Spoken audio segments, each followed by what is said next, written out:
నమస్తే వంశీ గారు. నమస్కారం మేడం. మనం చాలా న్యూస్ ఛానల్స్లో లేచినప్పటి నుంచి ఎన్నో న్యూస్లు వింటూ ఉన్నాం. అవును. ఆడపిల్లలకి సంబంధించి అంటే మనుషుల రూపంలో ఉన్న మృగాల అర్థం కాదు, అలాంటే యూట్యూబ్ నుంచి వచ్చే కంటెంట్ వాళ్ళని ఇన్ఫ్లుయెన్స్ చేస్తుందా, యూట్యూబ్లో దొరికే వీడియోస్ వాళ్ళని ఇన్ఫ్లుయెన్స్ చేస్తున్నాయా, హార్మోన్స్ అసలు ఏ విధంగా పనిచేస్తున్నాయని తెలియకుండా పేరెంట్స్కి కూడా అర్థం కాని పరిస్థితి అనే చెప్పుకోవాలి. ఆడపిల్ల మన పక్కన నిలబడితే ఎక్కడ ముట్టుకోవాలి, ఎక్కడ ముట్టుకోకూడదు, ఆడపిల్లని ఎలా గౌరవించాలన్న విషయాలపైన స్కూల్స్లో అవేర్నెస్ క్రియేట్ చేయట్లేదా, పేరెంటింగ్లో లోపం ఉందా, పేరెంటింగ్లో చెప్పట్లేదా, ఇవి ఓన్లీ విద్యార్హతని మాత్రమే ఎక్స్ప్లోర్ చేస్తూ ఉన్నారా, స్కిల్స్కి సంబంధించి బిహేవియర్కి సంబంధించి ఎక్కడ మాట్లాడట్లేదు అన్న విషయం మనం ఎప్పటికప్పుడు మాట్లాడుతూనే ఉన్నాం. ఏది గుడ్ టచ్, ఏది బ్యాడ్ టచ్, ఈ వీడియో చూసిన ప్రతి పేరెంట్కి కూడా ఈ వీడియో చాలా ఇంపాక్ట్ని క్రియేట్ చేయాలి అండ్ ఏ విధంగా మనం వాళ్ళకి చెప్పొచ్చు అంటారు? ఎస్ మేడం, యాక్చువల్గా మనం అబ్జర్వ్ చేస్తే అంటే చాలామంది అంటే రీసెంట్ సంఘటన చూస్తే చిన్న పిల్లల మీద కూడా అలాంటి అఘాయిత్యం జరిగింది. సో ఫస్ట్ నేను ఏమంటానంటే మేడం, అంటే ఇలాంటి ఘోరమైన న్యూస్ చూస్తే అసలు చిన్న పిల్లల్ని చూడకుండా కూడా కొంతమంది పెద్దవాళ్ళు కూడా అంటే ఓల్డ్ ఏజ్ పర్సన్స్ వాళ్ళు చిన్న చిన్న అమ్మాయిల్ని అలా అబ్యూస్ చేయడము, లేకుంటే టీనేజ్లో ఉన్న ఈవెన్ మన రిలేటివ్స్ అన్న బాబాయ్ వాళ్ళు, తాత వాళ్ళు, మామ వాళ్ళు ఇలాంటివి కూడా చేసిన సిచ్యువేషన్స్ చాలా ఉన్నాయి. కోకొల్లలు బయటకు వస్తున్నవి కొన్ని, రానివి చాలా ఉన్నాయి. ఎస్ మేడం, అయితే నేనేమంటున్నానంటే యాక్చువల్గా మీరు ఇందాక ఒకటి అన్నారు కదా అమ్మాయిలకు ఎక్కువ ఇబ్బంది అని, కానీ ఇదే సమస్య అమ్మాయిలు అబ్బాయిలు ఇద్దరు కూడా తెలుసుకోవాల్సిన టాపిక్ మేడం ఇది. సో యాక్చువల్గా నేను ఏమంటానంటే ఫస్ట్ దీని గురించి గుడ్ టచ్ బ్యాడ్ టచ్ గురించి ఎక్కడ జరగాలంటే స్కూల్ కంటే ముందు ఇంట్లో పేరెంట్సే చెప్పాలన్నమాట. దాని తర్వాత స్కూల్లో కూడా చెప్పాలి. మనం ఎలాంటి ఇన్స్ట్రక్షన్స్ ఇవ్వాలి, అసలు దానివల్ల ఎలాంటి ఎఫెక్ట్స్ ఉంటాయనే చూద్దాం మేడం. ఫస్ట్ వచ్చేసి అసలు ఒక పర్సన్ని ఎందుకు టచ్ చేస్తారంటే 2 రకాల రీజన్స్ తోటి టచ్ చేస్తారు మేడం. ఒకటి వచ్చేసి వాళ్ళ అవసరాలు తీర్చడానికి, రెండోది వచ్చేసి కోరికల్ని నెరవేర్చుకోవడానికి. అవసరాలు తీర్చడానికి, కోరికలు నెరవేర్చుకోవడానికి. అంటే ఇక్కడ అవసరాలు నెరవేర్చడం ఎవరి బాధ్యత అంటే పేరెంట్స్ బాధ్యత. అంటే వాళ్ళకు ఉన్నటువంటి చిన్న చిన్న నీడ్స్ ఉంటాయి, అంటే వాళ్ళకి స్నానం చేయించడం లాంటివి కానీ, లేకుంటే వాళ్ళని నీట్గా డ్రెస్ వేయడం లాంటివి, ఇలాంటివి వాళ్ళు అవసరాల కోసం అంటే పేరెంట్స్ వాళ్ళ నీడ్స్, పిల్లలకి నీడ్స్ కోసం టచ్ చేస్తారు. సెకండ్ ఏంటంటే వీళ్ళ కోరికల కోసం. అంటే ఇప్పుడు మనం చూస్తున్నాం కదా అన్వాంటెడ్గా ఎక్కడ పడితే అక్కడ టచ్ చేయడం, అబ్యూజ్ చేయడం ఇలాంటిది అనేది కోరికల కోసం. ఎక్కడైతే మన పేరెంట్స్ చేస్తున్నారో దాన్ని గుడ్ టచ్ అంటారు. పేరెంట్స్ అంటే కూడా ఒక ఏజ్ లిమిట్ వరకే ఉంటుంది. అమ్మకు మాత్రమే అలాంటి అనుమతి ఉంటుంది, ఈవెన్ నాన్నకు కూడా అలాంటి అనుమతి ఉండదు. దాన్ని మాత్రమే గుడ్ టచ్ అంటారు. బ్యాడ్ టచ్ అంటే ఏదైతే కోరికల కోసం చేస్తున్నారో ఇది బ్యాడ్ టచ్. సో చాలామంది ఈ విషయాన్ని అంటే క్లియర్గా డీటెయిల్గా ప్రతి పేరెంట్ కూడా ప్రతి పిల్లాడికి కూడా చెప్పాలి. చెప్పకపోవడం వల్ల ఏం జరుగుతుందంటే పిల్లలు ఒకవేళ అలాంటి అబ్యూస్కి గురైతే పిల్లల లోపల ఫ్రిజిడిటీ డెవలప్ అవుతుంది. ఈ ఫ్రిజిడిటీ అంటే ఏంటంటే వాళ్ళకి ఫ్యూచర్లో ఇంకా వాళ్ళకి సెక్స్వల్గా అనేక రకాలైన ఇబ్బందులు ఎదుర్కొంటారు అనమాట. దీన్ని ఫ్రిజిడిటీ అంటారు. ఇప్పుడు ఫర్ ఎగ్జాంపుల్ ఆ అమ్మాయి కానీ అబ్బాయి కానీ ఒకవేళ అలాంటి సెక్సువల్ అబ్యూస్కి గురైనట్లయితే మనం వాళ్ళకి గుడ్ టచ్ బ్యాడ్ టచ్ గురించి అవేర్నెస్ లేకపోయినట్లయితే వీళ్ళు ఎలాంటి ఫ్రిజిడిటీ అంటే ఆఫ్టర్ మ్యారేజ్ తర్వాత కావచ్చు, స్టడీస్లో కావచ్చు, తర్వాత ఎక్కడ వెళ్ళినా కూడా వీళ్ళు డల్గా ఉండడం, లేకపోతే మ్యారేజ్ చేసుకుంటారు. మ్యారేజ్ అది లవ్ కావచ్చు, అరేంజ్ కావచ్చు, ఆ చేసుకున్న హస్బెండ్ కానీ వైఫ్ దగ్గర కానీ వీళ్ళు సెక్సువల్ రిలేషన్షిప్ అనేది అంత బాగుండదు. ఇప్పుడు సెక్సువల్ రిలేషన్షిప్ బాగుండనప్పుడు అవతల వాళ్ళు ఖచ్చితంగా వీళ్ళని క్వశ్చన్ చేస్తారు. What is the problem? వీళ్ళ మీద అనుమానాలు స్టార్ట్ అవుతాయి. అంటే ఎవరైనా ఏమైనా చేశారా, లేకుంటే వీళ్ళకి ఏమైనా సెపరేట్గా లవ్ అఫైర్స్ ఏమైనా ఉన్నాయా, ఇలాంటి డౌట్స్ స్టార్ట్ అవుతుంది. సో మొత్తానికి ఈ గుడ్ టచ్ బ్యాడ్ టచ్ చెప్పకపోవడం వల్ల ఒక లైఫ్ మొత్తం కూడా స్పాయిల్ అవుతుందని ప్రతి విషయం గుర్తుపెట్టుకోవాలి. పేరెంట్స్ ఎస్పెషల్లీ వీటిపైన అవేర్నెస్ని క్రియేట్ చేయాలండి. మీరు అన్నట్టుగానే ప్రతి పేరెంట్ కూడా మా ఈ వీడియో చూస్తే దయచేసి రాసుకోండి పాయింట్స్. కోరికల, అవసరాల, కోరికలంటే ఎలా ఉంటుంది, అవసరాలంటే ఎలా అప్రోచ్ అవుతూ ఉంటుంటారు అన్నది మీతో పాటు చుట్టుపక్కల ఎవరైతే మీ పిల్లలకి వాళ్ళ అవసరాలు తీర్చే ప్రాసెస్లో టీచర్స్ అయి ఉండొచ్చు, లేదంటే బంధువులు అయి ఉండొచ్చు, లేదా ఫ్రెండ్స్ అయి ఉండొచ్చు. ఏది గుడ్ టచ్, ఏది బ్యాడ్ టచ్, అది అవసరమా వాళ్ళ కోరికన అన్న ఆ డిఫరెన్స్ని కనుక మీరు నేర్పించగలిగితే పిల్లలు ఎక్కడున్నా సేఫ్ అండ్ సెక్యూరిటీగా ఇంటికి రాగలుగుతూ ఉంటారు. దీనికి సంబంధించి పేరెంట్స్ ఫస్ట్ ఏం చేయాలంటే ఒక మంచి ఆనందకరమైన వాళ్ళకి అనుకూలంగా ఉన్నటువంటి ఒక ఎన్విరాన్మెంట్ని క్రియేట్ చేసుకోవాలి ఇంట్లో. అలా ఎన్విరాన్మెంట్ క్రియేట్ చేసుకున్నప్పుడు చాలామందికి ఒక డౌట్ ఉంటుంది, ఏ ఏజ్ నుంచి పిల్లలకి దీని గురించి నేర్పించాలి గుడ్ టచ్ బ్యాడ్ టచ్ అంటే 6 years తర్వాత ఎప్పుడైనా నేర్పించవచ్చు. కొంతమంది అంటుండొచ్చు అప్పుడే వాళ్ళు వింటారా అంటే వింటారు, కొంచెం ఓపిక చేసుకొని ఎక్కువసార్లు రిపీట్ చేయండి. చెప్పకుండా అఘాయిత్యాలు జరిగిన తర్వాత చాలా ఇబ్బందులు పడే కంటే మన చేతిలో ఉన్నటువంటి ప్రయత్నాన్ని మనం చేయడం అనేది 100% ఉత్తమం అండి. సో ఫస్ట్ ఆఫ్ ఆల్ మీరు అలాంటి ఎన్విరాన్మెంట్ క్రియేట్ చేసుకోండి. చేసుకున్న తర్వాత మీ పిల్లలకి చెప్పండి, what is a good touch, what is a bad touch. ఒకవేళ మీరు చెప్పడానికి వీలు కాకపోతే ఈ వీడియోని చూపించండి వాళ్ళకి. ఫస్ట్ వాళ్ళకి బ్యాడ్ టచ్ అంటే వాళ్ళకి క్లియర్గా ఎక్స్ప్లెయిన్ చేయాలి మేడం. ప్రతి ఒక్కటి కూడా అంటే అన్ని టచ్ అనేది బ్యాడ్ టచ్ కాదు. ఇప్పుడు ఫర్ ఎగ్జాంపుల్ క్లాస్ రూమ్లో టీచర్ వచ్చేసి భుజం మీద చేయి వేస్తాను, అది గుడ్ టచ్. మన ఇంట్లో పెద్దవాళ్ళు కావచ్చు, మన నాన్నమ్మ తాత అమ్మ నాన్న హగ్ చేసుకుంటారు, ఇట్స్ ఎ గుడ్ టచ్. కానీ భుజం మీద చేయి వేసిన టీచరో లేకుంటే ఎవరో తెలిసిన వాళ్ళు, మీకు బాగా బంధువు అయిన వాళ్ళు చేయి వేయడం వరకు ఓకే, చేయి వేసి ఫ్రీజ్ చేస్తుంటారు కొంతమంది. ఇలా ఫ్రీజ్ చేసినప్పుడు అది బ్యాడ్ టచ్ అని పిల్లలకు క్లియర్గా అవేర్నెస్ రావాలి. ఇంటెన్షన్ అర్థం చేసుకోగలగాలి, ఆ సెన్స్ని అర్థం చేసుకుంటే అప్పుడు వాళ్ళకి క్లారిటీ వస్తుంది. సో ఇవన్నీ అర్థం చేయాలంటే ఫస్ట్ వాళ్ళకి కంప్లీట్గా చెప్పాలి, ఎక్కడ టచ్ చేస్తే అది బ్యాడ్ టచ్ అనేది చెప్పాలి, క్లియర్గా కూర్చొని చెప్పాలి. ఫస్ట్ వచ్చేసి లిప్స్ అనే దాన్ని ఎవరు కూడా టచ్ చేయకూడదు. నెక్స్ట్ వచ్చేసి హిప్స్, తర్వాత వచ్చేసి ట్రంక్ పార్ట్, దాని తర్వాత వచ్చేసి జెనెటిక్ ఆర్గన్స్. క్లియర్గా ఎక్స్ప్లెయిన్ చేయండి వీటి గురించి. ఈ పార్ట్స్లలో ఎవరైనా టచ్ చేస్తే this is the bad touch. ఇది మన సొంతం, ఈ బాడీ అనేది మనది, దీని మీద సర్వ హక్కులు మనకే ఉన్నాయి. దీన్ని మన అనుమతి లేకుండా అసలు ఎవరు టచ్ చేయడానికి అవకాశం లేదు. పొరపాటున కూడా దీని గురించి మీరు చెప్పలేదనుకోండి, వాళ్ళు ఒక కన్ఫ్యూజన్ స్టేట్లోకి దిగుతారు. అంటే వాళ్ళకి ఒక క్లారిటీ ఉండాలి, అసలు what is a bad touch, what is a good touch అని తెలియకపోతే వాళ్ళు కన్ఫ్యూజ్ అవుతారు, అసలు ఏం జరిగిందో వాళ్ళకి అర్థం కాదు. సో అవేర్నెస్ ఉంటే వెంటనే వాళ్ళు అలర్ట్ అవుతారు. ఇలా అలర్ట్ అయిన తర్వాత వాళ్ళకి అవసరమైతే ఇది క్లియర్గా ఎక్స్ప్లెయిన్ చేసిన తర్వాత ఒకవేళ అలాంటి అబ్యూస్కి గురైతే మీరు వెంటనే క్వశ్చన్ చేయాలని నేర్పించాలి. ఒకవేళ మీరు క్వశ్చన్ చేయాలి, లేకపోతే వెంటనే వేరొకరికి ఏం చేయాలి, ఇన్ఫర్మేషన్ అన్న పాస్ చేయాలి. ఈ విషయాలు మీరు దగ్గరుండి ప్రేమపూర్వకంగా చెప్పినప్పుడు మాత్రమే వాళ్ళకి అర్థమవుతుంది. మీరు ఒకవేళ అలాంటి విషయాలు చెప్పకపోతే వాళ్ళు కన్ఫ్యూజన్లో ఉంటారు, అసలు ఆడ ఏం జరిగిందో వీళ్ళకి కూడా తెలియదు.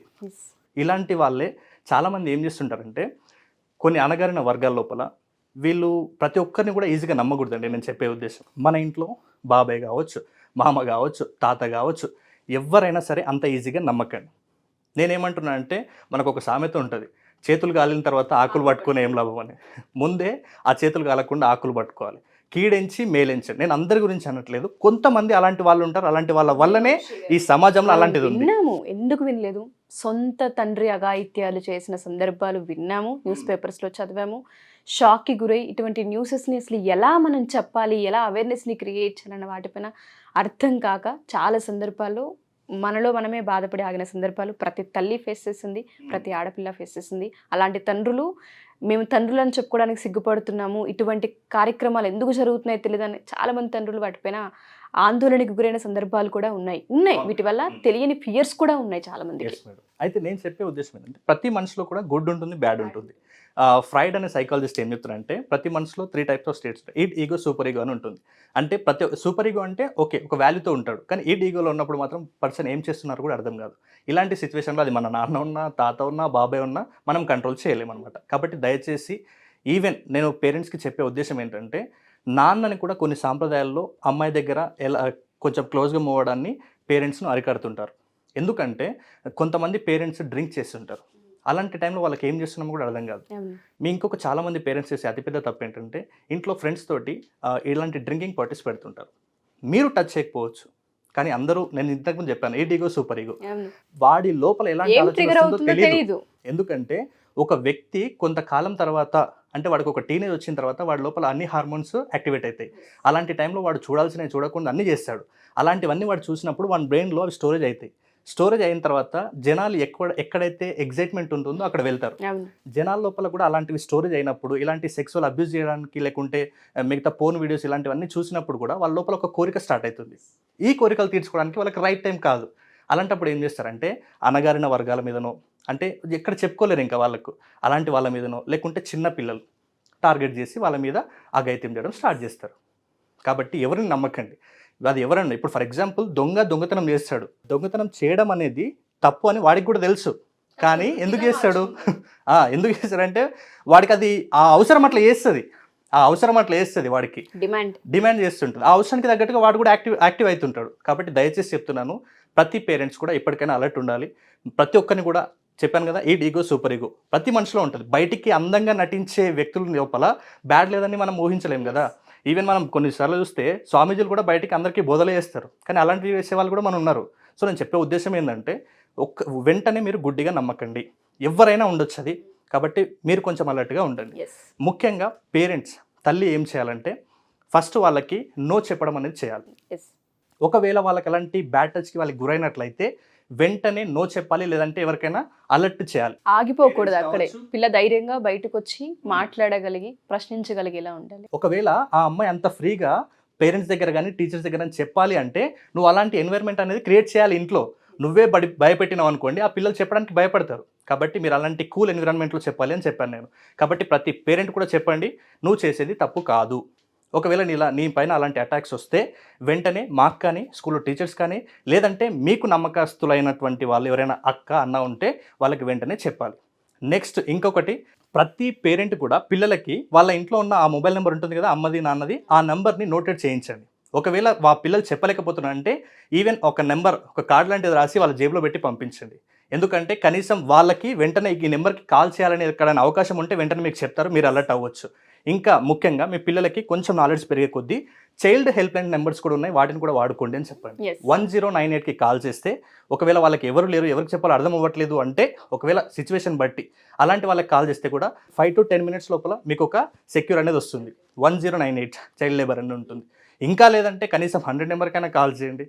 సో ఇలాంటివి మీరు నేర్పించడం వల్ల, వాళ్ళకి కొంచెం ధైర్యం ఇవ్వడం వల్ల వెంటనే వాళ్ళకి ఏదైనా ఇబ్బంది కలిగితే వాళ్ళు గుర్తిస్తారు ఫస్ట్, వాళ్ళని వాళ్ళు సేఫ్ చేసుకోవడానికి ట్రై చేస్తారు. కాబట్టి ప్రతి పేరెంట్ వీటి పట్ల అవగాహన ఉండాలి. నెక్స్ట్ నేనేమంటున్నానంటే, ముఖ్యంగా టీచర్స్కి చెప్పకంటే ముందు నేను పేరెంట్స్కి ఏం చెప్తానంటే, మీరు స్కూల్లో అడ్మిట్ చేసేటప్పుడు కూడా ఒకసారి చెక్ చేయండి. వెంటనే వెళ్ళి ర్యాంకులు అవన్నీ చూసి వెంటనే జాయిన్ చేయించకండి. అక్కడ సిచ్యువేషన్ ఎలా ఉంది అంటే, స్కూల్లో టీచర్స్ ఎలాంటి వాళ్ళు, స్కూల్లో ఎవరు ఎలా మేనేజ్ చేస్తున్నారు అంటే, లిఫ్ట్ ఎలా మేనేజ్ చేస్తున్నారు, చేసేవాళ్ళు ఎవరు అంటే, వాష్రూమ్స్ ఎలా మేనేజ్ చేస్తున్నారు, ఇవన్నీ కూడా మీరు ఒకసారి క్లియర్గా వెళ్ళి చూడండి. అది పేరెంటింగ్లో ఒక పార్ట్. మీ పిల్లల్ని వెంటనే వెళ్ళి జాయిన్ చేయించడం కాదు. ఎందుకంటే అక్కడ వాళ్ళకి అక్కడే బీజం పడేది అక్కడే. పిల్లలు అనేది ఏం రాయాలని ఒక వైట్ పేపర్ లాంటి వాళ్ళు, నువ్వు ఎలాంటి బీజం వేస్తున్నావు అనేది వాళ్ళ లైఫ్ లాంగ్ ఇంపాక్ట్ ఉంటుంది. కాబట్టి దయచేసి పేరెంట్స్ అలాంటి జాగ్రత్తలు తీసుకోండి. టీచర్స్ కూడా అలాంటి ఎన్వైర్న్మెంట్ క్రియేట్ చేసి పిల్లలకు కూడా చెప్పే ప్రయత్నం చేయండి. ఇంకా పిల్లలకు అర్థం కాకపోతే స్కూల్లో రోల్ ప్లే చేసి చూపించండి. అది చాలా బాగా వర్కౌట్ అవుతుంది. ఎందుకంటే ప్రతి పిల్లలకు కూడా అవసరం అది. చాలామంది ఫీల్ అవుతారు, ఇప్పుడు ఇలాంటివి చెప్పలేదనుకోండి మేడం, సెక్సువల్ అబ్యూస్ ఎక్కువైతుంది. ఇంకోటి సెక్స్ ఎడ్యుకేషన్ అంటే చాలామంది సెక్స్ గురించి నేర్పిస్తారనే ఒక అపోహలో ఉన్నారు. కానీ సెక్స్ ఎడ్యుకేషన్ అంటే అర్థం ఏంటంటే, నీ బాడీ గురించి నీకు అవేర్నెస్ క్రియేట్ చేయడం అని గుర్తుపెట్టుకోండి. సో టీచర్స్ చాలామంది చెప్పరు, ఈవెన్ బయాలజీలో లెసన్స్ కూడా కొంతమంది స్కిప్ చేస్తుంటారు. అలా చెప్పకపోవడం వల్ల జరిగే అనర్థాలే ఇవి. కాబట్టి దయచేసి చెప్పండి. మీరు అసలు అలాగ ఫీల్ కావకండి. పిల్లలు నేర్చుకోవడానికి రెడీగా ఉంటారు. అలాంటివి నేర్పించినప్పుడే ఇలాంటి అఘాయిత్యాలని కొంతవరకు అరికట్టవచ్చు. మీరు చెప్పిన హెల్ప్ లైన్ నెంబర్ అండ్ దాంతోపాటు పేరెంట్స్ యొక్క ఫోన్ నెంబర్స్ కూడా నోటేట్ చేయడం అనేది చాలా ఇంపార్టెంట్. ప్రతి పేరెంట్ కూడా, అది ఆడపిల్లలు కావచ్చు, మగ పిల్లలు కావచ్చు, పేరెంట్స్ బాధ్యతగా తీసుకొని మీ ఫోన్ నెంబర్స్ ఏవైతే ఉంటాయో, అది ఫాదర్ది కావచ్చు, మదర్ది కావచ్చు, వీళ్ళైతే ఇద్దరిది నోటేట్ చేయించండి. అండ్ హెల్ప్ లైన్ నెంబర్ కూడా 1098, ఈ నెంబర్ని నోటేట్ చేయించండి. వాళ్ళ సిచ్యువేషన్ ఏదైనా ఇబ్బందికరంగా ఉంది అనుకున్నప్పుడు వాళ్ళు అప్రోచ్ అవ్వడానికి, కాల్ చేయడానికి చాలా ఈజీగా ఉంటుంది. అండ్ స్కూల్స్కి సంబంధించిన బాధ్యత కూడా మీరే చూసి, అసలు వాష్రూమ్స్ దగ్గర ఏ విధంగా ఉంది, స్కూల్స్లో ఫ్యాకల్టీ ఏ విధంగా ఉంది, క్లాస్ రూమ్స్ ఏ విధంగా ఉన్నాయి అన్న వాతావరణాన్ని కూడా 1-2 సార్లు మీరే చెక్ చేయాల్సిన అవసరం అండ్ బాధ్యతలు మీకున్నాయి.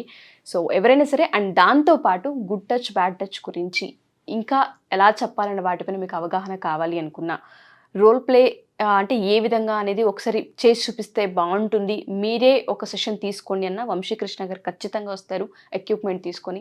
వీటికి సంబంధించిన అవేర్నెస్ని కూడా క్రియేట్ చేయడం జరుగుతూ ఉంటుంది. ఏ స్కూల్స్ అయినా సరే ఇనిషియేట్ తీసుకొని గుడ్ టచ్, బ్యాడ్ టచ్ పైన అవేర్నెస్ క్రియేట్ చేయాలనుకున్నా, మాకు ఒక సెషన్ కావాలి అనుకున్నా, కాలేజెస్లో కనుక సెషన్ కావాలి అనుకున్నా, మేము రెడీగా ఉన్నాం సుమన్ టీవీ నుంచి. సో ఎవరైనా సరే కింద కొడుతున్న నెంబర్ని కనుక కాంటాక్ట్ చేస్తే వంశీకృష్ణ గారి టీం మీకు పూర్తి వివరాలు అందిస్తారు. థ్యాంక్ యూ వంశీ గారు, thank you so much. Thank you madam.